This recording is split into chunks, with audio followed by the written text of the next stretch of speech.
Understanding and respecting given roles helps provide an environment that breeds trust and success. Having situational awareness. Consciously reading between the lines and evaluating the dynamics at play amongst people, because you never know the hows, whys, or whos that may be driving someone at any moment in time, while also being as critical of yourself as you are of others. Not every partnership or position needs to be taken. Sometimes things are not done because the view from the hilltop shows something different than the view from the field. Understanding dynamics. Look at the broader implications and of what kind of precedents have been set or could be set. Every action or inaction creates ripples that could affect and effect all the interlinked pieces. The same issue may be small to one person, but large to another. Do not underestimate the impact the small things can have. So from a leadership philosophy, facilitate, don't complicate, be an advocate, drinking from the fire hose can be a good thing, fostering a culture of us and we versus I and me. The goal is not to have to say no, but saying no can be okay. Asking the person in the trenches, but helping them understand the battlefield. Help maintain a positive work-life balance. So let's start.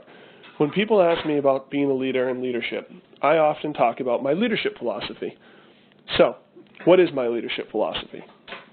In a nutshell, it's facilitate, don't complicate. First, be an advocate. And what I mean by that is be an advocate for the people above and below me. It's not just about support. Being an advocate, while having a positive connotation, also sometimes to be an advocate for someone also might mean having to give them a kick in the ass. You have to be on their side, and they have to know you support them. They also have to know you'll hold them accountable, and you will dole out the appropriate level of discipline at the appropriate time as needed. Drinking from the fire hose can be a good thing. It's either swim or swim. So drinking from the fire hose can be a good thing because being over your head sometimes and feeling like you're going to drown is how you learn. Some people call it stretching, some people call it, whatever. But basically, the analogy I use is, it's a good visual, is drink from a fire hose. Most people, especially, well, maybe not the millennials, but most people have drank water out of a garden hose before, on a hot afternoon in the summer. Well, imagine if that was a fire hose. We don't want to put your face in front of that. But sometimes the only way to learn and the only way to be better and the only way to be more successful is to put your face and drink from the fire hose. So, while if you're truly competitive, it's swim or swim, sometimes you have to feel like you're drowning in order to learn. Fostering a culture of us and we versus I and me. You'll often hear me say when I'm consulting or doing a project, us and we, referring to myself included with the people I'm working with. It's the number one priority that those you work with, for, or among, you have to have a group mentality. You have to consider yourselves us and we.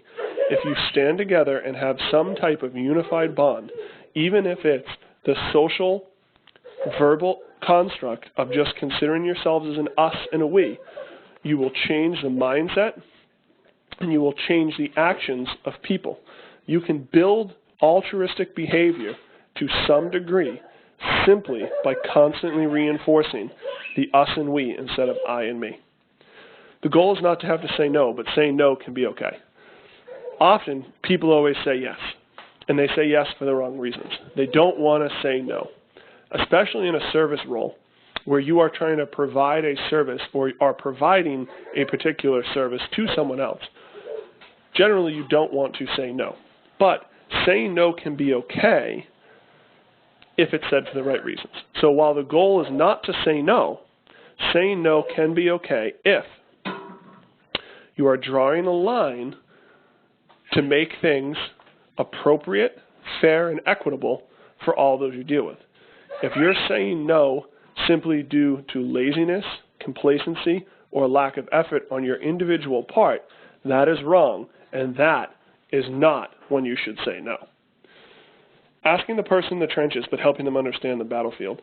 This will spiral out later into the 4 perspectives of leadership and the 4 ways, or the 4 perspectives and the 4 roles of leaders. Help maintain a positive work-life balance. Understand, though, that a positive work-life balance, in order to become better at your job, has to be asymmetric compared to your life. You have to, at some point, invest the time, effort, and energy to become asymmetric in order to develop the technical, tactical, and strategic skills needed to be a master in your work environment. So, the ultimate goal, and this is something that I'll have another little section too, is a phrase that I've used a lot over the years. If you want to do something, you have to do things a certain way. Or another way I've said it is, if you want to do certain things, you have to do things a certain way. Moving on to the keys to success. Know what you know and know what you don't know. Help those who help you up and down the ladder. Listening is just as important as speaking. Just because you can doesn't always mean that you should. Don't force it if you don't need to. Everyone is new at some point, and everyone is also replaceable. Create tangibility. It helps build trust. When you can, sleep on it. When you get out what you put in. Don't seem surprised when it doesn't smell like roses. You know, this is a famous Jerry Martin, who unfortunately passed away, who is a great mentor to me and someone who I really looked up to. Know what you know and know what you don't know. He always used to say, know what you know and know what you don't know. It takes a much bigger and stronger person to admit they don't know something and find the answer or seek out the answer than it takes the lesser person to think they have all the answers and insulate themselves in their environment to anything outside of what they know. I've often dealt with coaches, and I can think of one specific example of someone who had every answer. He always had the answer. He'd been doing it for a long time. He was marginally successful at best. He was a coin flip coach, as we'll call him. He was whether he would win a game or not would be a 50-50 chance. He was the ultimate example of he didn't know what he didn't know, and he's actually someone who we're going to use as an example in a couple stories later on, because he is kind of the ultimate example of how not to operate. Help those who help you up and down the ladder. I wouldn't be here today if it wasn't for numerous people who've helped me along the way, providing me opportunities, resources, etc., etc. Listening is just as important as speaking. I think that one's obvious. Just because you can doesn't always mean that you should. I think this one, moderation, control, discipline, not only is that a personal thing, but that's also related to how you operate with other people. That's yelling at someone. That's pulling the chain of command card. That's, anything that you could do or you could say or you could use, sometimes it's best not to. And one of the examples in athletics I'll use is that of a track and field coach and a softball coach that I worked with previously, who would always, as we would say, push the button. They would always push the button. Though they didn't need to, they would always push the button. And it almost became like a cry wolf scenario where a lot of people didn't want to help them. Don't force it if you don't need to. I think this is kind of an obvious one. There'll be a lot of times where things are happening, and you have to get the bead. You have to feel the ebb and flow of the situation. And I think a lot of people are unaware or aren't willing to pay attention to that kind of stuff. And, you can see its impact that they try and force an issue. My father used to say this all the time to me, you're forcing it. Don't force it, kind of let it flow. Like water, it all levels out. Everyone was new at some point, and everyone was also replaceable. This actually comes from Matt Powell, who was a GA when I was an intern, and someone who had a profound impact on me in the couple months we worked together because his outlook. And it's no surprise that he's doing tremendous things right now, working with a military population, because even at a younger age, he had a very keen sense of what it took to be successful. And one of the things he always imposed upon me was, come in every day like it's your first day. Always act like you're the new guy.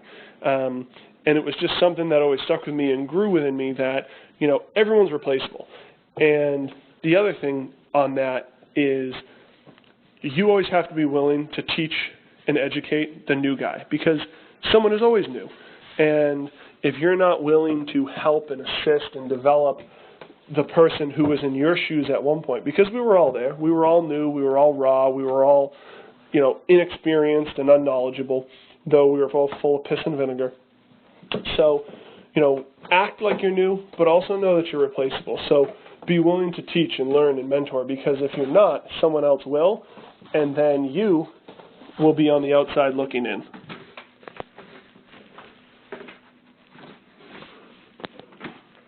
Was to move rocks from one side of the room to the other.